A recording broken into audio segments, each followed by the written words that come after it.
오늘 하나님께 주신 말씀은 누가복음 10장 1절부터 16절까지 말씀입니다. 누가복음 10장 1절부터 16절 교독하겠습니다. 그 후에 주께서 따로 70인을 세우사 친히 가시려는 각 동네와 각 지역으로 둘씩 앞서 보내시며 이르시되 추수할 것은 많되 일꾼이 적으니 그러므로 추수하는 주인에게 청하여 추수할 일꾼들을 보내주소서 하라. 갈지어다 내가 너희를 보냄이 어린 양을 이리 가운데로 보냄과 같도다. 전대나 배낭이나 신발을 가지지 말며 길에서 아무에게도 무난하지 말며 어느 집에 들어가든지 먼저 말하되 이 집이 평안할지어다 하라. 만일 평안을 받을 사람이 거기 있으면 너의 평안이 그에게 머물 것이니 그렇지 않으면 너에게로 돌아오리라. 그 집에 유하며 먹는 것을 먹고 마시라. 일꾼이 그 삭슬 받는 것이 마땅하니라. 이 집에서 저 집으로 옮기지 말라. 어느 동네에 들어가든지 너희를 영접하거든 너희 앞에 차려놓는 것을 먹고 거기 있는 병자들을 고치고 또 말하기를 하나님의 나라가 너에게 가까이 왔다 하라. 어느 동네에 들어가든지 너희를 영접하지 아니하거든 그 거리로 나와서 말하되 너희 동네에서 우리 발에 묵은 먼지도 너에게 떨어 버리노라. 그러나 하나님의 나라가 가까이 온 줄을 알라 하라. 내가 너에게 말하노니 그날의 소돔이 그 동네보다 견디기 쉬우리라. 화 있을진저 고라시나 화 있을진저 벳세다야 너에게 행한 모든 권능을 두로와 시돈에서 행하였더라면 그들이 벌써 베옷을 입고 제에 앉아 회개하였으리라. 심판때에 두로와 시돈이 너희보다 견디기 쉬우리라. 가버나움아 내가 하늘에게까지 높아지겠느냐 음부에까지 낮아지리라. 너희 말을 듣는 자는 곧 내 말을 듣는 것이요 너희를 저버리는 자는 곧 나를 저버리는 것이요 나를 저버린 자는 나 보내신 이를 저버리는 것이니라 하시니라. 아멘. 추수할 일꾼들을 보내주소서라는 설교 제목으로 주님의 말씀을 증거하도록 하겠습니다. 저희가 현재 소그룹에서 함께 읽고 있는, 함께 공부하고 있는 열왕기상 19장에 보면 선지자 엘리야가 아합의 왕비 이세벨을 피하여 도망하는 장면이 등장합니다. 이세벨이 엘리야를 죽이려 했어요. 그래서 열심히 도망하다가 너무 지쳤습니다. 하나님의 선지자가 지쳤어요. 그래서 하나님께서 하나님의 천사를 엘리야에게 보내주시고 엘리야를 어루만지시고 회복시켜 주십니다. 그리고 먹을 것도 공급해 주세요. 그런데 그때 엘리야가 하나님께 호소해요. 자신은 만군의 여호와 하나님께 열심히 유별나다. 내가 특심이 있다. 그렇게 호소합니다. 그런데 하나님의 선지자 중에 나만 남았다고 호소해요. 다른 사람은 다 죽고 나만 남았습니다. 두 번이나 엘리야가 하나님께 호소합니다. 그런데 하나님께서 뭐라고 대답하십니까? 이스라엘 가운데 바알에게 무릎 꿇지 않는 사람 몇 명입니까? 7,000명을 남기실 것이다. 그렇게 엘리야에게 대답하십니다. 엘리야는 나만 남았다고 하나님께 호소했지만 하나님께서는 7,000명을 남기실 것이다. 준비하실 것이다. 그렇게 대답하신 것입니다. 엘리야는 나만 죽으면, 자신이 죽으면 하나님께 헌신할 선지자는 아예 없어질 것입니다. 끊어지는 것입니다. 그렇게 하나님께 호소했어요. 그래서 하나님께서는 엘리야에게 걱정하지 마라. 네가 상관할 일이 절대 아니다. 그것은 하나님께서 하시는 일이다 대답하실 것입니다. 이것은 우리에게 무슨 교훈을 주고 있습니까? 우리는 내가 없으면 무엇이 안 될 거라는 나중심을 버려야 된다는 얘기. 내가 없어도 하나님께는 아무 손해가 없습니다. 우리 교회가 없으면 무슨 일이 안 일어날 것처럼 우리 교회 중심으로 하는 사고방식도 버려야 된다는 얘기입니다. 우리 교회가 없어도 하나님께서는 아무 손해가 없으세요.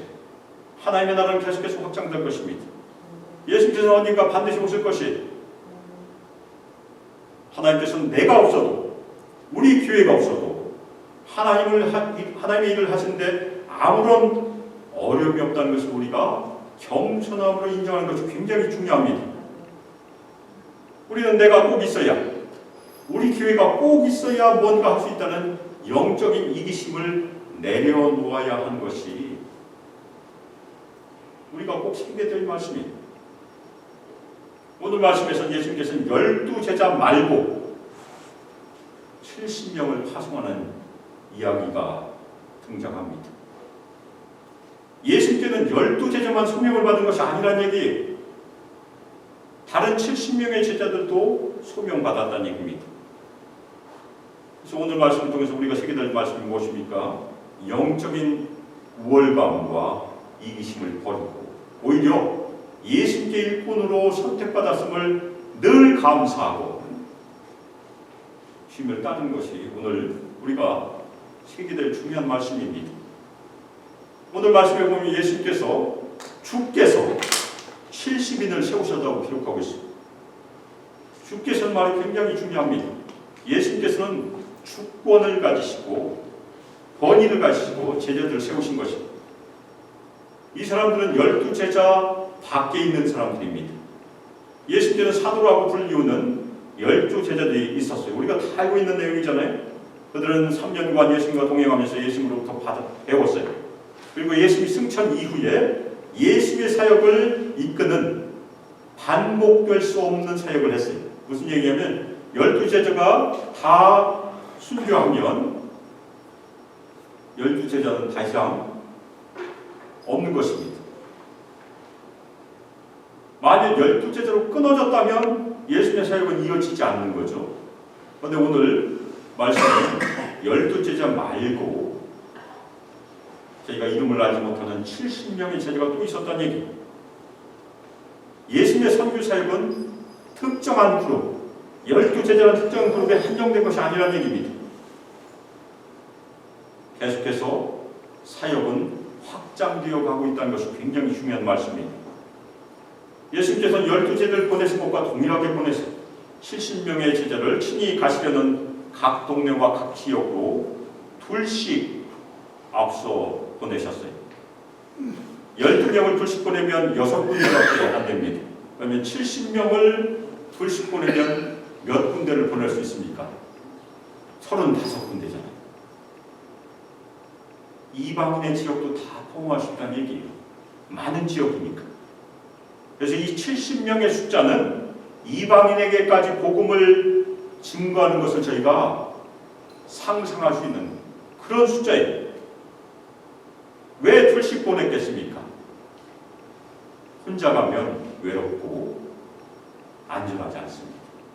그래서 둘이 있어야 서로 도와주고 보호할 수 있으니까, 그래서 저희가 서로 동역하는 도와주는 관계로 영어로 얘기하면 어카운터빌리티라고 저희가 얘기해요. 그렇게 보내신 것입니다. 따라서 오늘 말씀은 이 70명에 해당하는 말씀은 우리 모든 신자들에게도 해당할 수 있는 말씀입니다. 12제자에게는 예수께서 파송하실 때 귀신을 제어하는 그리고 병을 고치는 능력과 권위를 주셨어요. 그런데 오늘 말씀에 보면 70인에게는 능력과 권위를 주셨다는 언급이 있습니까? 없습니까? 없어요. 우리에게도 귀신을 제어하고 병을 고치는 능력이 있으면 얼마나 좋겠습니까? 만일 그런 능력이 저에게 있으면 얼마나 좋겠습니까? 저도 그렇게 기도해요. 그런데 없을 수도 있다는 것을 우리가 받아들여야 한다는 것입니다. 모든 사람이 그런 권위를 갖고 있는 것이 아니에요. 그런데 오늘 말씀에서 능력과 상관없이 꼭 해야 하는 사명은 반드시 있습니다. 그것은 오늘 말씀 9절에 등장합니다. 하나님의 나라를 전파하는 것은 능력과 권위가 있건 없건 꼭 해야 하는 사명이다. 아멘입니까?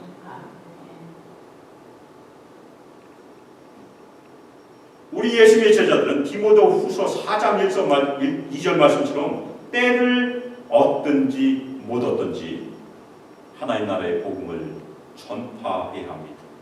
디모데후서 4장 2절 너는 말씀을 전파하라. 때를 얻든지 못 얻든 항상 힘쓰라.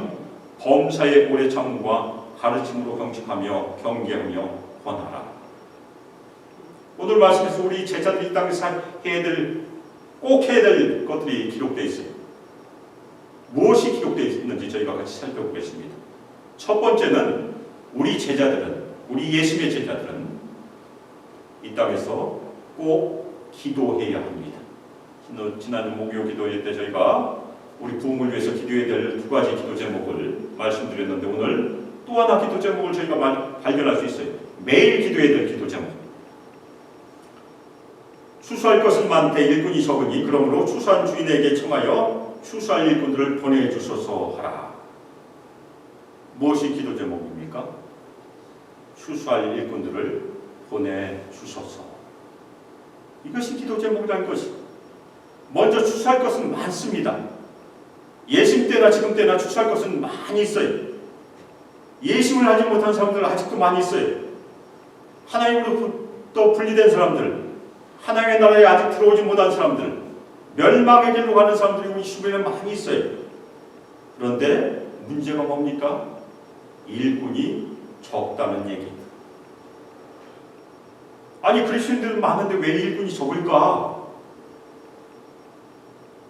하나님 나라의 복음을 전파하는 것이 이 땅에서 보상이 아주 적기 때문에 그리스도인들은 많지만 자원하는 일꾼들은 생각보다 적어요. 예나 지금이나 적습니다. 그리스도인들은 많지만 복음을 전하는 사람들은 많지 않다.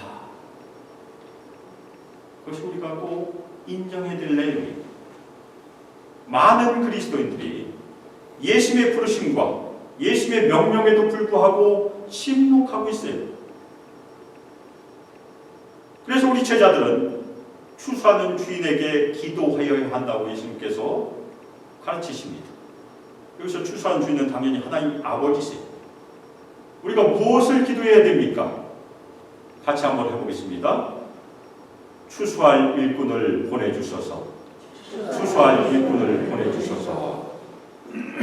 이것이 우리가 매일 기도할 기도 제목이 좋은 기도 제목입니다.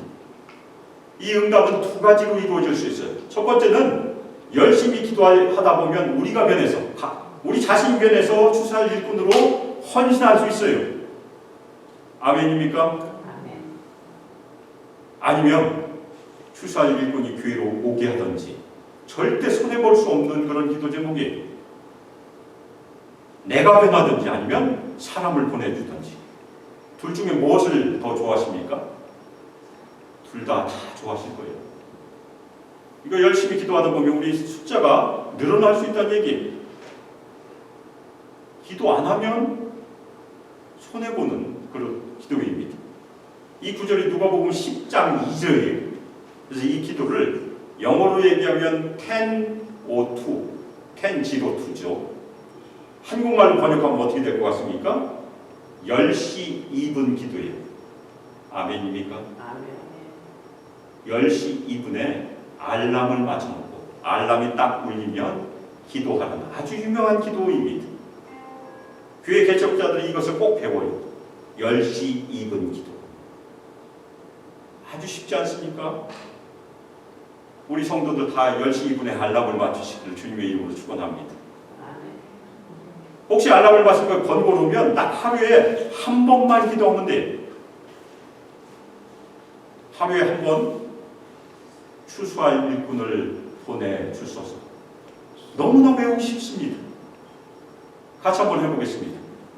추수할 일꾼을 보내주소서. 우리 모든 성도들 하루에 한 번씩 꼭 이 기도하시기를 주님의 이름으로 약속하시기를 축원합니다. 아멘. 다 대답하셨습니까? 네. 꼭 하세요. 절대 손해 안 봅니다. 두 번째, 우리 예수님의 제자들은 가야 합니다. 그래서 3절에 보면 예수님께서 첫 번째 뭐라고 말씀하십니까? 갈지어다. 우리는 어디로 가야 합니까? 세상으로 가야 돼요. 우리 예수님의 제자들은 세상 속으로 보냄을 받았어요. 우리가 매일 주일 만나서 열심히 주님께 전심으로 예비하고 그 다음에 우리는 세상으로 파송받는 것입니다. 목사님 제가 매주일 한 것은 파송 예배를 드린 것이에요. 일주일 동안 열심히 세상에서 주임을 증거하다가 어떤 때는 우리가 지칠 수도 있잖아요. 그래서 지친 영혼들을 우리가 말씀을 다시 한번 회복하고 축도함으로 저는 늘 파송합니다. 그럼 우리는 세상 속으로 들어가야 돼. 그것이 요한복음 17장 18절 말씀이에요. 아버지께서 나를 세상에 보내신 것까지 나도 그들을 세상에 보내었고, 우리 모든 성도들이 여기 그들에 포함된다는 얘기입니다. 아멘입니까? 아멘. 여기서 예외되는 제자들은 아무도 없다는 얘기. 그런데 예수께서 우리 제자들을 세상에 보내는 것을 뭐라고 표현하십니까? 어린 양을 이리 가운데 보낸 것 같다. 세상은 이리가 돌아다니는 그런 무서운 곳처럼 예수님께서 말씀하셨습니다.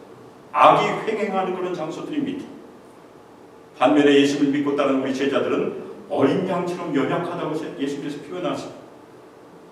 우리 제자들은 아차하면, 깨어있지 아니하면 세상이라는 이리에게 잡혀 먹힐 수 있다는 얘기예요. 베드로는 더 하잖아요. 우는 사자처럼 사탄이 우리를 삼키려고 돌아다닌다고 얘기하고 있어요.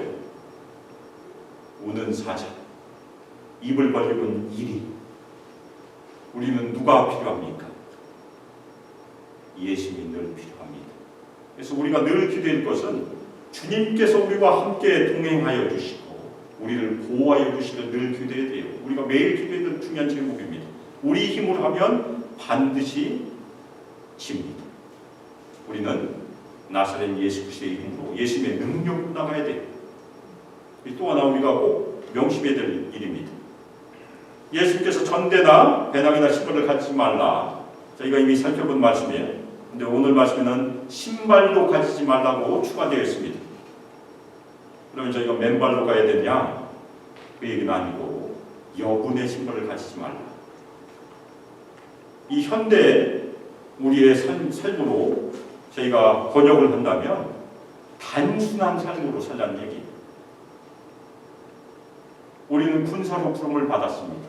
저도 군대 갔다 왔어요. 그런데 군대에서 행군을 할 때, 저도 100km 행군했는데 만일 저희가 지고 있는 군장이 너무나 무거우면 100km 같이 못해요. 가다가 분명히 쓰러질 것입니다. 너무나 지쳐서. 마찬가지로 우리도 이 땅에서 삶을 단순화함으로 사는 것이 우리가 해야 될 일이라는 얘기입니다. 짐이 너무나 많으면 우리는 군사로 행할 수 없기 때문에 그렇습니다. 오히려 하나님께서 시시때때로 우리에게 공급하여 주시는 그 공급에 의지하는 것이 우리 성도의 삶이라고 예수님께서 말씀하십니다. 그리고 길에서 누구를 만나면 무난도 하지 말라. 이해하기 쉽지 않은 그런 명령을 하십니다.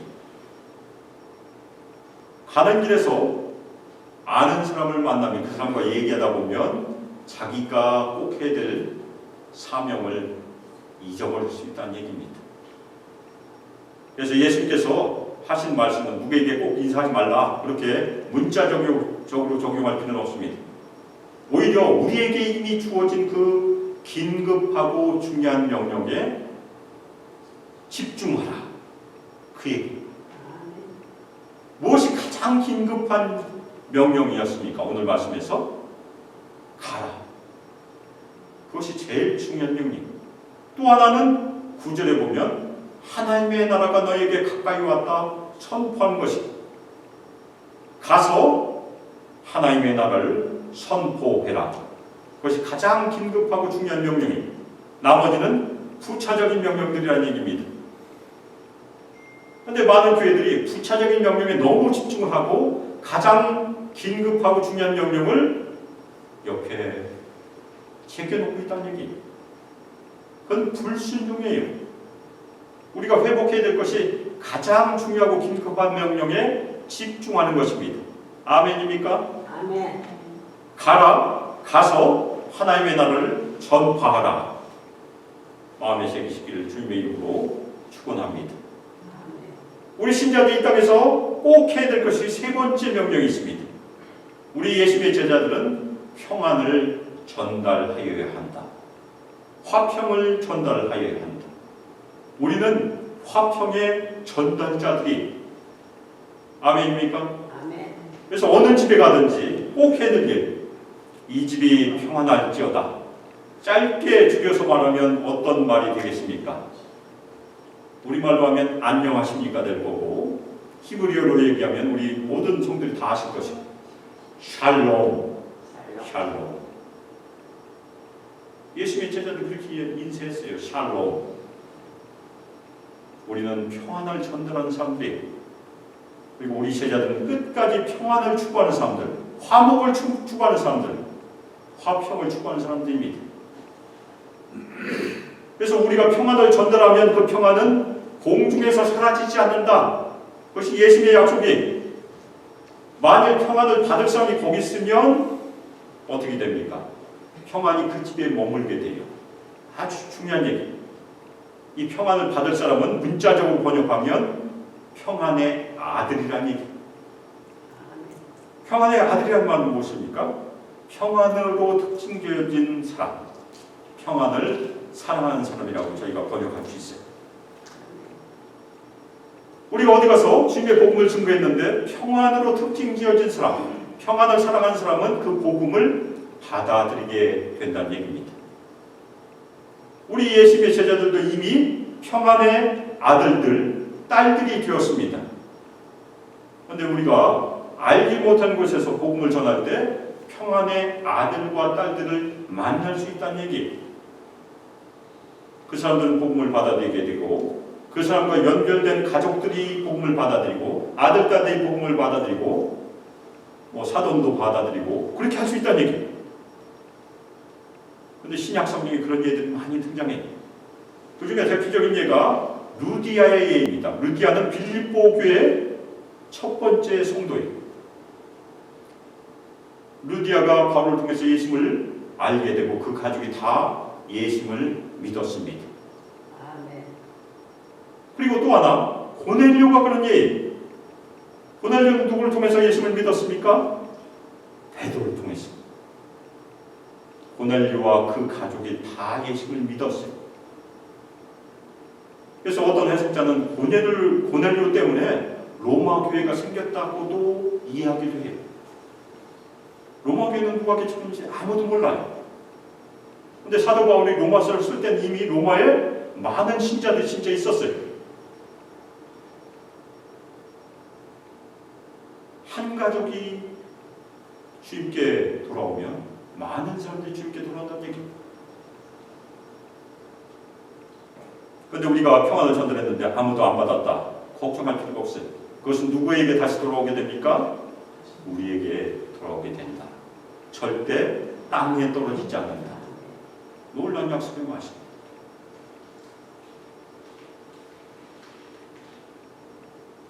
그리고 끝으로 우리가 꼭 해야 될 것이 있습니다.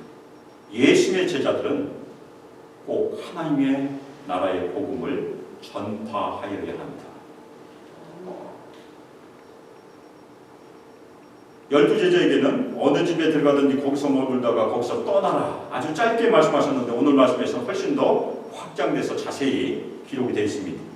그 집에 유하면서 주는 것을 먹고 마시고, 또한 복음을 전한 일꾼이 사람들에 의하여 공급을 받는 것이 마땅하다. 그렇게 말씀하십니다. 여기저기 더 잘 대접해주는 집들을 찾아다니지 말라는 얘기입니다. 어느 집이라도 환영을 하면 그 집에 머물면서 계속해서 복음을 증거해라. 우리가 어디 전도하다 보면 우리를 환영한 사람을 만나게 됩니다. 그런데 그 사람보다 더 좋아 보이는 사람 보여도 글로 가지 말라는 얘기입니다. 만일 환영한 사람을 만나게 되면 그 사람을 통해서 계속해서 복음을 증거해라. 그것이 예수님의 말씀의 적용입니다. 그 다음에 어느 동네에 들어가든지 제자들 영접하거든 제자 앞에 차려놓는 것을 먹으라. 이것은 쉽지 않은 명령이에요. 만일 유대인들이 유대인의 동네에 갔는데 유대인의 음식을 차려놓으면 먹기에 쉽습니다. 그런데 유대인들이 이방인의 동네에 갔어요. 그런데 앞에 차려놓은 음식을 먹는다는 것은 쉽지 않은 그런 명령이에요. 그런데 예수님께서는 먹으라고 하셨습니다. 나중에 베드로가 이것을 경험하지 않나요? 환상 중에 하늘에서 보자기가 내려왔는데 그곳에 있는 여러 가지 짐승들을 잡아 먹으라. 베드로도 그것을 받아들이기가 어려웠었습니다. 우리도 다른 문화권에 사람들에게 복음을 전할 때 이런 어려움을 경험할 수 있습니다. 제가 여기 오기 전에 인터내셔널 사역자로 3년을 섬겼었는데 비슷한 경험을 여러 번 했었어요. 한 번은 중국집에 초대를 받았었고 또 한 번은 소말리 가족과 함께 소말리 음식을 먹었습니다. 두 번 다 기도를 하고 갔어요. 기도를 하고. 근데 하나님의 은혜 가운데 그분들이 차려놓으신 음식을 다 잘 먹었습니다. 우리가 그런 일을 경험할 수 있다는 얘기입니다. 음식도 넘어가고 문화도 넘어가고 여러 가지 넘어가야 될 장벽이 있어요. 그래도 우리는 넘어가야 합니다. 그리고 병자를 고치라고 합니다. 우리 신자들도 불신자들 만나면 예수님의 이름으로 치유할 수 있습니다. 예수님의 이름으로 치유를 위하여 기도할 수 있어요.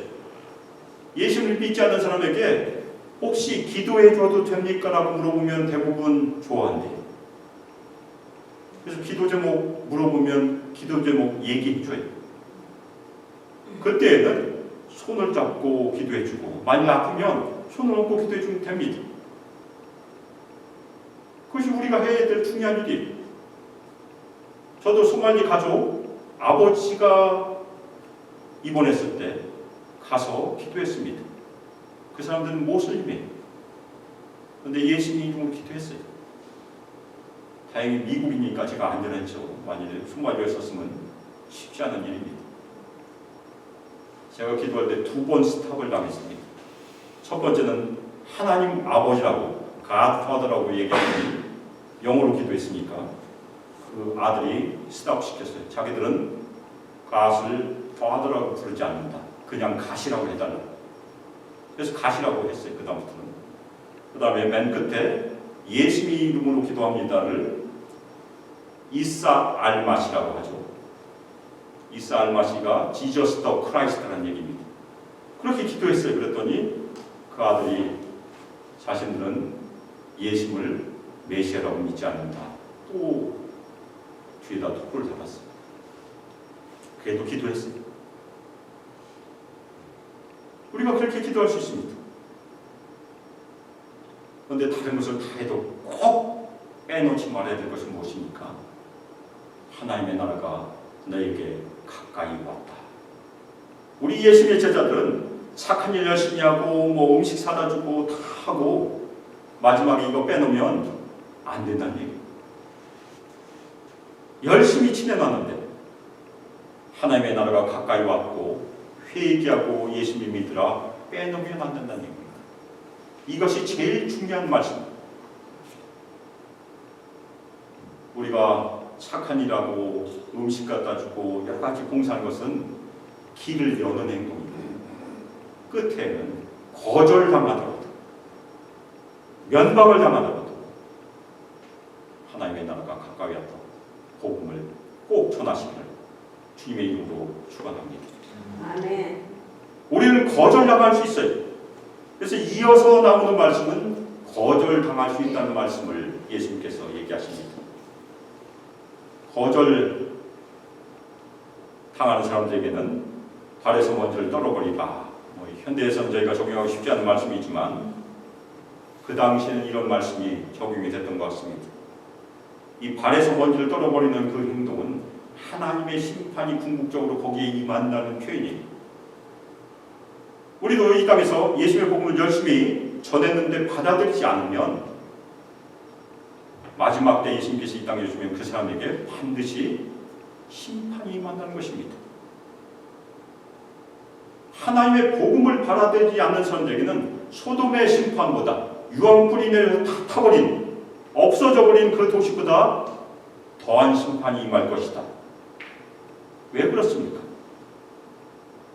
소돔의 심판은 이 지상의 심판이에요. 그런데 하나님의 마지막 심판은 영원한 심판입니다. 절대 피할 수 없는 심판이에요. 훨씬 더 엄중하다는 얘기. 우리가 깨어있을 필요가 여기 있습니다. 많은 사람들이 지금도 멸망의 길로 가고 있어요. 우리 모든 신자들이 눈을 열어서 그것을 보시기를 주님의 이름으로 축원합니다. 그래야 우리가 복음을 증거할 수 있어요. 그 다음에 고라신과 벳세다. 이 도시는 예수님께서 오병의 기적으로 5,000명 이상을 먹이신 그 바로 옆 동네. 그 엄청난 기적을 받았음에도 불구하고 회개하지 않았다는 얘기입니다. 이 회개하지 않은, 하나님의 권능을 받음에도 회개하지 않은 이 백성들은 마지막 때 이방인의 도시, 두로와 시도는 이방인의 도시 중에 아주 대표적인 곳이에요. 이세벨이 여기 출신이 아닙니까? 아주 악한 도시로 취급된 그 도시가 심판받는 것보다 훨씬 더 큰 심판을 받을 것이다. 이것은 무엇을 말씀해 줍니까? 예수님을 거절, 예수님의 복음의 메시지를 거절하는 죄는 다른 어떤 죄보다 훨씬 더 크다는 얘기예요. 투로와 심판도 회개하고 주님께 들어갈 수 있습니다. 그러나 주님을 거절한 것은, 주님의 복음을 거절한 것은 엄청난 죄라는 그런 말씀이에요. 끝으로 예수님께서는 가버나움을 책망하십니다. 내가 하늘에게까지 높아지겠느냐? 음부에게까지 낮아지리라. 가버나움은 예수님께서 성령으로 기름 부음을 받으시고 바로 사역을 시작하신 곳이에요. 그리고 많은 권능을 행하셨고, 가버나움은 베드로의 집이 있는 동네입니다. 베드로의 장모가 거기 있었으니까. 예수님께서 큰 권능을 행하셨지만 역시 회개하지 않았어요. 회개하지 않으면 하늘로 올라가지 못합니다. 회개하지 않는 가버나움 사람들은 결국 음부에 떨어지게 된다는 얘기. 이 예수님의 경고대로 역사적으로 AD 60년부터 70년까지 있었던 유대인의 저항 때문에 로마 베스피안 장군, 나중에 황제가 돼요. 그런데 이 베스피안 장군이 이끄는 로마군의 공격으로 이 가버나움은 철저하게 파괴가 돼요. 하나님의 아들 예수 그리스도의 메시지를 받아들이지 않았던 그 가버나움 사람들은 심판을 받아서 하나님의 백성에서 끊어진 것이, 우리가 경각심을 가져야 됩니다. 우리 예수님의 제자들이 전하는 예수님의 메시지, 우리가 전하게 되는데 우리의 말을 듣는 것은 예수님의 말씀을 듣는 것입니다. 왜 그렇습니까? 우리 모든 성도들이 다 예수님의 사역자들이, 저만 예수님의 사역자가 아니고 우리가 그것을 전신자 제사장 원리라고 부릅니다. 많이 제사장 원리라고 부르는데 침례교는 특별히 전신자, 모든 신자가 제사장이다. 모든 신자가 사역자란 얘기. 아멘입니까? 아멘. 아멘이 좋네요. 굉장히 중요한 원리예요. 우리 모두가 다 사역자예요. 우리 모든 성도들이, 우리 소망교 모든 성도들이 예수님을 증거할 때 우리의 메시지를 듣지 않으면 예수님을 듣지 않는다는 얘기입니다. 예수님을 거절한 것이, 더 나아가서 예수님을 보내신 하나님을 거절한 것이다. 엄청난 잘못이. 우리 소망교 성도의 입을 통해서 전파되는 복음의 메시지를 거절하면 결국 마지막 날에 하나님의 엄중한 심판을 받게 될 것이다. 우리의 책임이 너무나 크다는 얘기. 우리가 침묵하면, 지금 많은 사람들이 멸망의 길로 지금 걷고 있는데 우리가 침묵하면 그 사람들은 계속해서 그 길을 가고 있을 것입니다. 복음의 메시지를 듣지 못하고 계속 멸망의 길로 간다는 얘기.